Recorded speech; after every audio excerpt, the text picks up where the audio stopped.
కామారెడ్డి జిల్లా బాన్సువాడ పట్టణంలోని professor Jayashankar mini స్టేడియంలో ఈ రోజు ఉమ్మడి నిజామాబాద్ కామారెడ్డి వాలీబాల్ అసోసియేషన్ ఆధ్వర్యంలో జిల్లా స్థాయి సీనియర్స్ మహిళల మరియు పురుషుల 2025 వాలీబాల్ టోర్నమెంట్ ఘనంగా ప్రారంభమైంది. ఉమ్మడి రెండు జిల్లాల నుంచి మొత్తం 32 జట్లు ఈ పోటీలో పాల్గొననున్నారు. ముందుగా క్రీడా మైదానంలో అందేశ్రీ మృతి పట్ల సంతాపంగా 2 నిమిషాలు మౌనం పాటించారు. అనంతరం మాజీ మంత్రి స్పీకర్ మరియు బాన్సువాడ ఎమ్మెల్యే పోచారం శ్రీనివాసరెడ్డి టోర్నమెంట్ ను లాంఛనంగా ప్రారంభించారు. ఈ సందర్భంగా వారు మాట్లాడారు.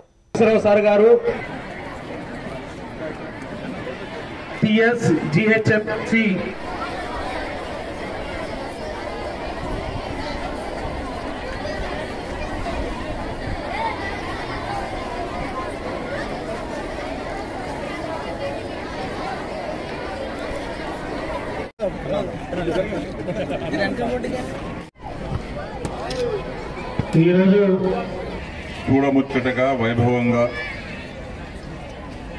క్రీడా స్ఫూర్తితో ఏర్పాటు చేయబడినటువంటి మనసుతో స్వీకరించాలి, ఓటమినైనా అంతే మనసుతో స్వీకరించాలి. అలాంటి యొక్క క్రీడా స్ఫూర్తితో ఈ క్రీడలు జరుపుకోవాలి. ఇంత మల్లేష్ గౌడ్ గారు అన్నట్టుగా ఈ క్రీడా ప్రాంగణం మా ఆడబిడ్డలు ఇక వివరాలకు తెలియదు కానీ మా ఆడబిడ్డలు ఇక్కడ ప్రాంత ఆడబిడ్డలు ఇదే క్రీడా ప్రాంగణంలో ప్రాక్టీస్ చేసి రాష్ట్ర స్థాయి నుంచి జాతీయ స్థాయి వరకు కూడా ఎదిగి మెడల్ తెచ్చుకున్నారు. అంటే బాన్సువాడ క్రీడా ప్రాంగణంలో గ్రామ స్థాయిలో పల్లెటూరులో పుట్టినటువంటి ఆడబిడ్డ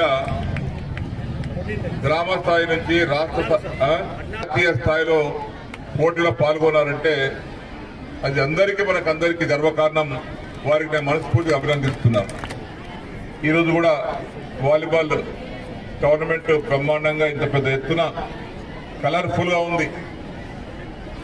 నాకేమో హైదరాబాద్ లో కొంత ఎమర్జెన్సీ పని వర్క్ ఉంది. నేను ఇక్కడ ప్రారంభించి వెళ్లాల్సిన అవసరం ఉంది.